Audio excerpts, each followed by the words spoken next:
If you ask Lori Dunn what her professional love language is, she'll tell you that she relishes the opportunity to talk about revenue, energy, and career growth. For Lori, energy brings economic impact, environmental protection, and equity all together. She's the director of sales at In5Sense, which is leading the movement to digitalize the real world so that the pros working to solve climate change can get back to what really matters, saving the planet. She joined me this week to have an in-depth discussion about climate change, energy, revenue, and so much more. I'm Kevin McShane. To this conversation.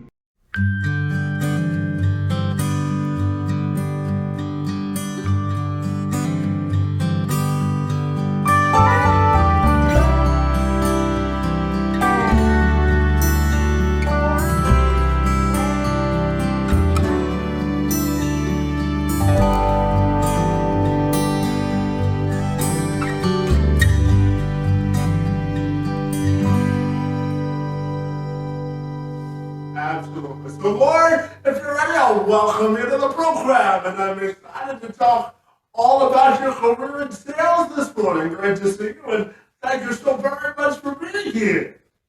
Thank you for having me, Kevin. I'm excited to chat today.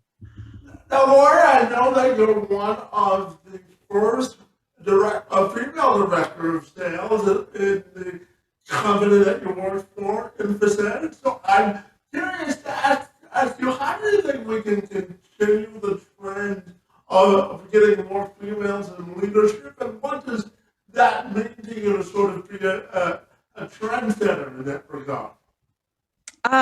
This is my goal, so it means a lot to me to be even you saying a trendsetter. That means quite a bit because this is what I want for the world. I want it to be less unique that I am the head of sales at this company. My title is director of sales. I am the first sales hire and sales leader for InfoSense, and how we do that is female salespeople continue to show up. Male salespeople continue to give those opportunities. I think in the world we have a lot of group think problems, and that means decreased opportunities. So as long as we all keep showing up and challenging our biases, I think we have a better shot at this. Yeah. Absolutely. And tell me that your passion lies in revenue, talking about energy and career growth. So I'm curious to ask you about your professional love language and what that means to you. Oh man, my love language is words and touch. If you high five me and say good job, whew, I am so happy.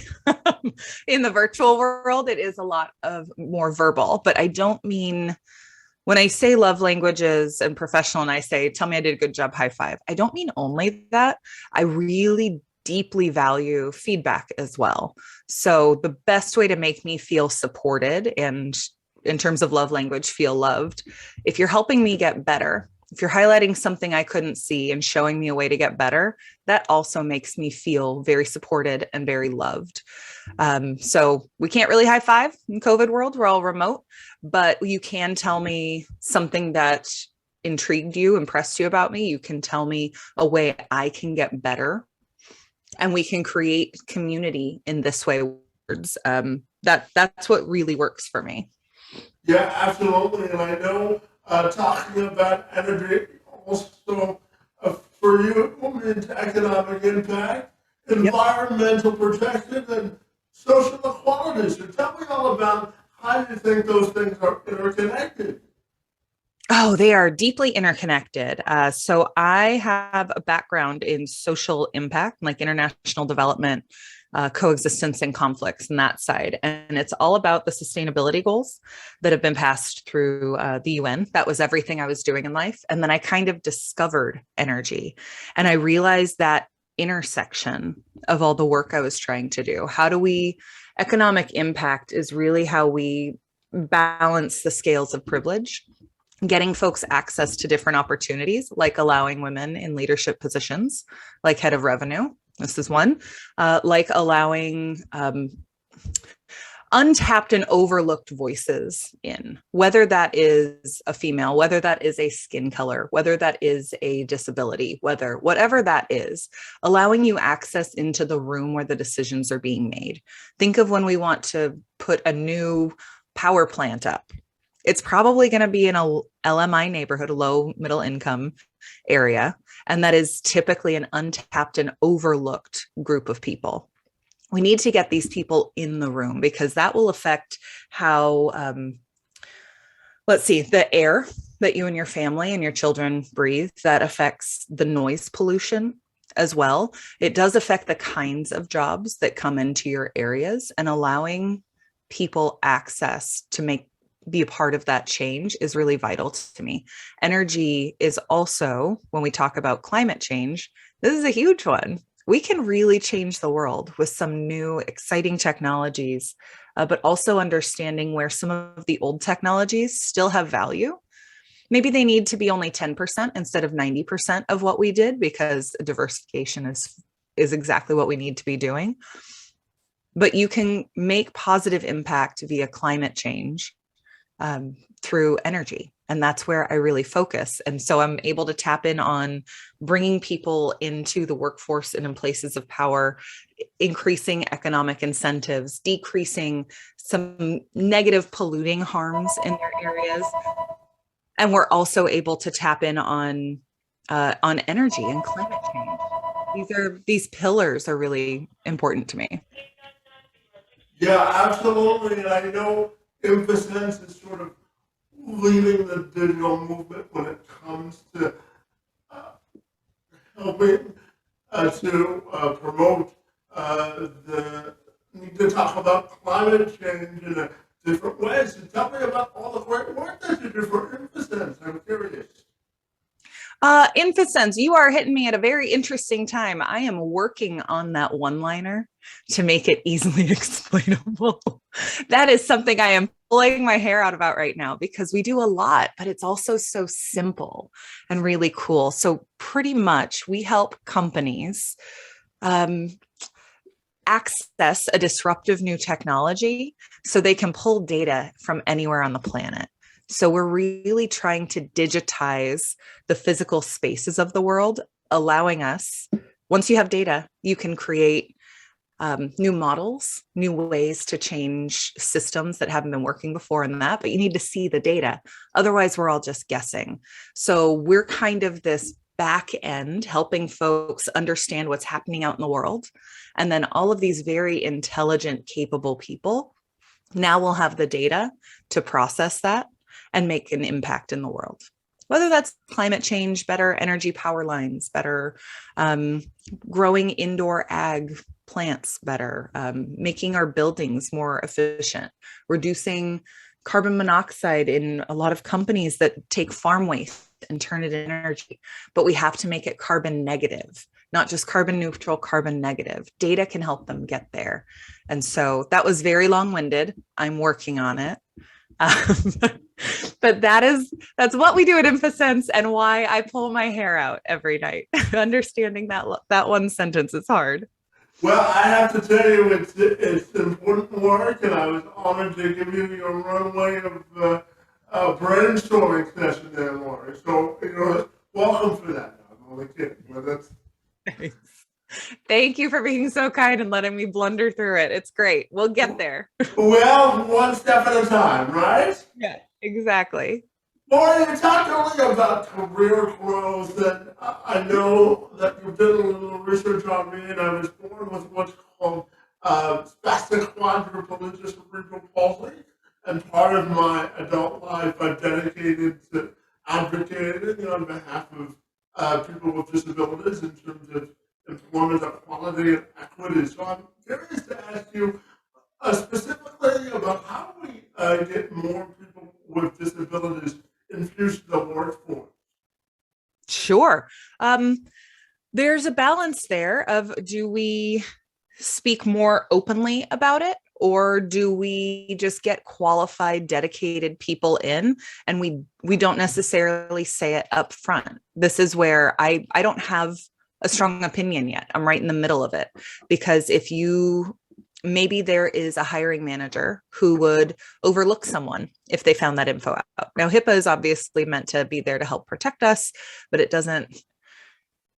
it's hard when hiring is subjective, especially in many roles where the hiring manager themselves has to be the one that's fully open to it, and they're assessing whether you move forward or not. So I don't have a definite answer there, but I can talk about two options, which is, one, you always come very prepared for the role, and you get yourself to a place where maybe now you have an offer, and you're able to say, hey, I have the offer in hand.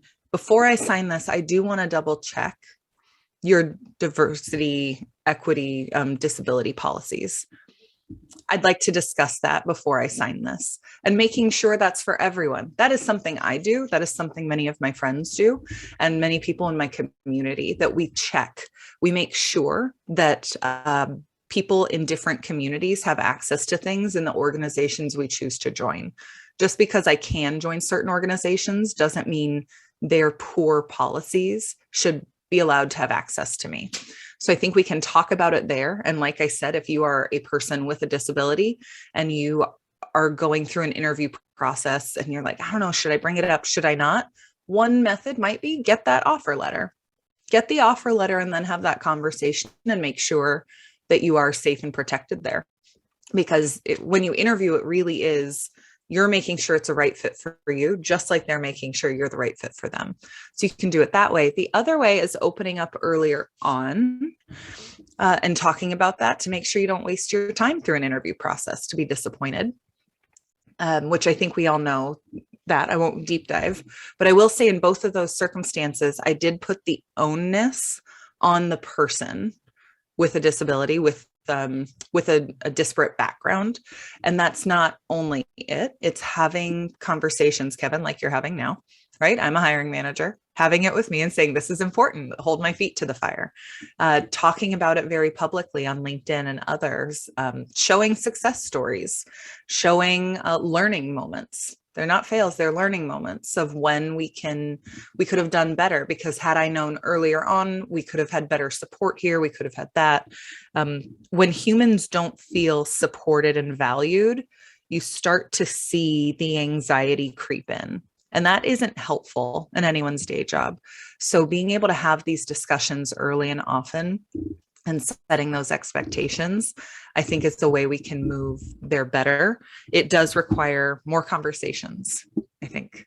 Yeah, it's an ongoing conversation for sure. And I know one of the ongoing conversations you really have is a dream of yours to build revenue and energy and support the growth of so many other things coming up. So tell me in terms of sales pros. So tell me about the dream that you have in terms of elevating energy revenue and people in sales. I'm curious.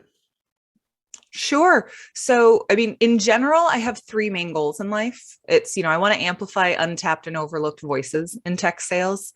I'm shepherding the energy transition within climate tech, and I'm all about mentoring, training up and coming revenue pros.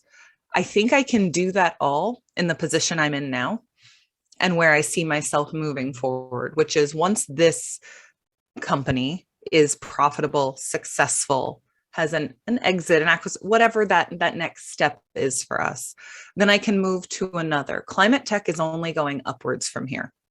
It really is, because this is people want to do something that matters. This is the future. Being able to combat climate change, there's a lot of technology out there, and sales is what drives that technology forward. We do have product-led growth right now that's happening everywhere, and that is absolutely wonderful and necessary. And the salesperson is that connector from the customer back into the company. So whether it's the product-led growth, whether it is a previous model where it was just the salesperson calls and that makes sense, or if it's more community based growth like we're seeing a lot right now. Climate tech is the place to be, and I really love it right now. I'm continuing to learn so much all about energy, all about different systems and the players involved to make this happen. And my goal is to get more people excited and amped about this. Sales isn't a curse word. I used to think it was. It is not. Salespeople, when you want the customer to have all the information so they can make the best decision, you're making their life better. That's what sales is. Now, if you do it wrong, of course, that's bad. Climate, we're not just doomed, right? Sales isn't a curse word. Climate isn't doomed. If we can get more people on board with that driving forward, that's where I'm excited to make my biggest impact.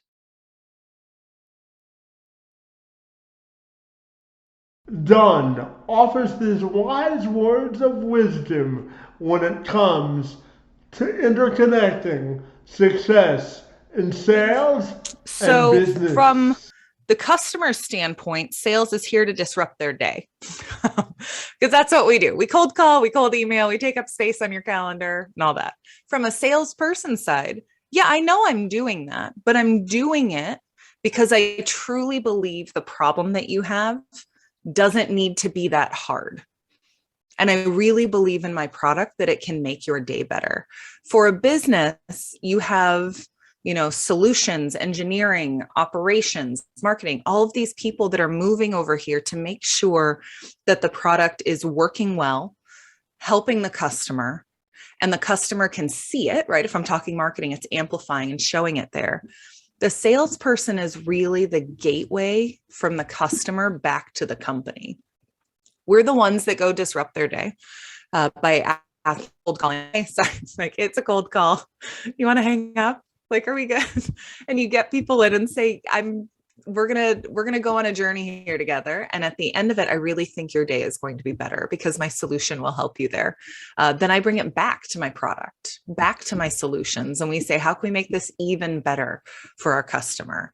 Just like anything, when you sit alone and dream it up, it is never as good or as fruitful as with others. I think about all the conversations when I'm nervous about something and I plan what I'm going to say. And I'm, talking to myself in the car, in the shower. And I was like, what am I saying? Well, okay. And then I'll say this and then they'll say this and you make it up. And if you're anything like me, you're a bit more doomsday than life ever really is. It's never that bad. But also I don't know what's happening inside your head. Kevin, if I had tried to plan every response today, I have no idea what you're looking for out of an answer and what you're really going to ask and the meaning.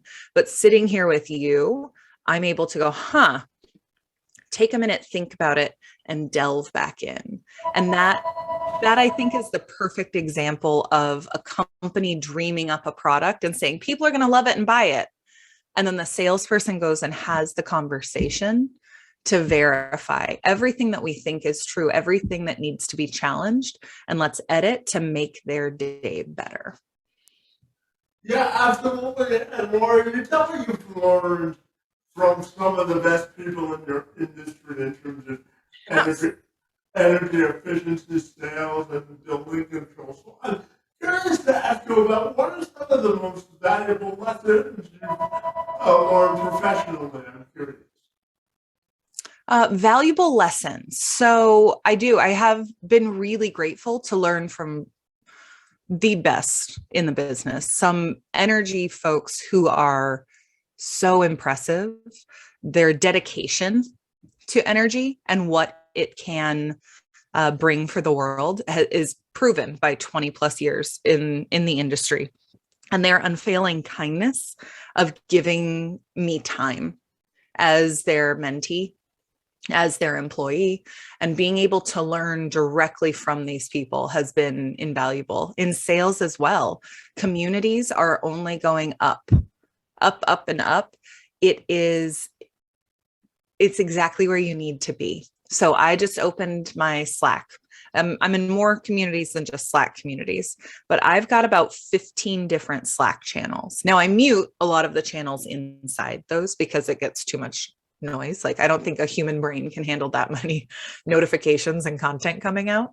But I'm in a lot of different communities where if I need help as, first time revenue leader, I know exactly which channel I go to. I do not go to any of the others. If I have a random revenue question that's just, a general like musing or thought, I know that channel as well. And then when I flip over to energy, if I just want to talk climate tech, if I want to talk community building within climate, if I want to talk buildings and IoT, I have those communities to go to. And then in those places, the people that continue to show up are the ones that value community and mentorship and growth. So when you find those places that work for you and what you're learning to grow on, you only get exponential growth because everyone there is looking to get better together. Yeah, and Lori, I know that you're also a mentor for the Girls Club. So I'm curious to ask you what that means to you to be a positive example for the female leaders for tomorrow. Sure. I'm actually the beneficiary of mentorship from Girls Club. That is one of my Slack communities I'm still in. I was in Gen 3. I was a protege there. And I had 2 mentors within that. I won the Above and Beyond Award from Factor 8. I gave a lot into that community, which means I got so much more out of it. I really did. There's a cohort, 80 other women I was in this with. We're all on that leadership path and we're building together. The leader, LB, and Angela, the two women up top, taught us the skills, the hard skills and the soft skills of leadership. And I was grateful that they asked me to come back and mentor this go around. It starts in April. I could not be more excited because I mentor quite a few people already. Just on the side, I'm the person they call when we need to negotiate, when we're in an interview cycle, when things maybe aren't working so well in the role in the first 90 days, and we're trying to identify if this is the right fit or if we made a mistake there.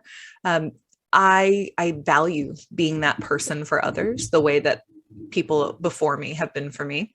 And having Girls Club ask me to come back as a mentor was really exciting. I can't wait to meet my mentee and see what she wants to do to build her.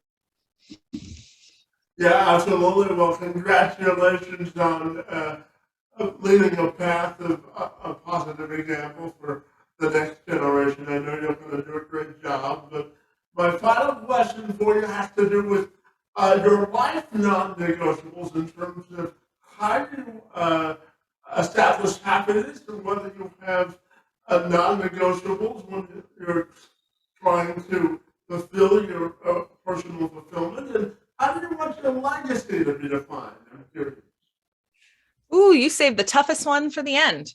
That's right. Kevin here with the hard-hitting questions. So the non-negotiables in my life are all about people.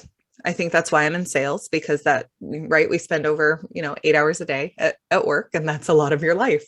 So that's why I'm in sales. It's all about people for me. My non-negotiables are when someone asks me to show up, I do everything in my power to be there. Whether that is a trip I take, I run over for dinner. You need me to watch your kid for an hour because they can't go into this building that you have an appointment. You have to whatever that is. I like to be that person for others. I deeply value that. And a non-negotiable for me is entering a role or a community or a place that would prevent me from being that person.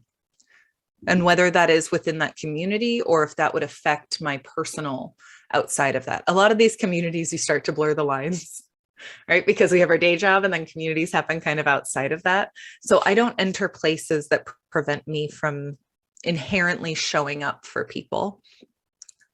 I also try to focus my career growth, my personal growth on things. I think there's a couple different methodologies here. I choose the 20% of things that I rock at. I choose to invest more time in getting better at those, just like I do on the 80% that I'm learning, growing. Or let's flip it. Let's be empowering here. I'm great at 80% of things. 20% I could work on. I put a lot of my time on my strengths, because instead of being a jack of all trades at everything, I know what makes me successful is the things I'm already good at. So I invest more time into those. So similarly to how I don't enter communities or spaces that prevent that, a non-negotiable for me is anything that prevents me from shining in the areas I know that are valuable for me, because that's where I'm going to add the most value to others. And I hope I've relayed it well enough. That's what makes me feel valued as a human, is being able to give back to others. So a non-negotiable thing that would try to dim that light. Yeah, absolutely. And Lori, if people want to get connected with you, what's the best way they can do that? Oh, LinkedIn's a great place to find me. Lori Dunn on LinkedIn. I'm there. You can also find my website, energytosell.co, two as in the number, not the word. And just, find me online. Find me in any of these communities. If you are a woman in revenue, join Girls Club. If you're interested in leadership, I will be there. And I'm excited to meet you all. Fantastic. Well, Lori, I have to tell you, I was super excited to meet you this morning and have a conversation about energy revenue and everything in between. Your time on my behalf and energy and efforts in this place are most appreciated. And I want to thank you for being here today. Of course. Thanks for having me, Kevin. This is wonderful.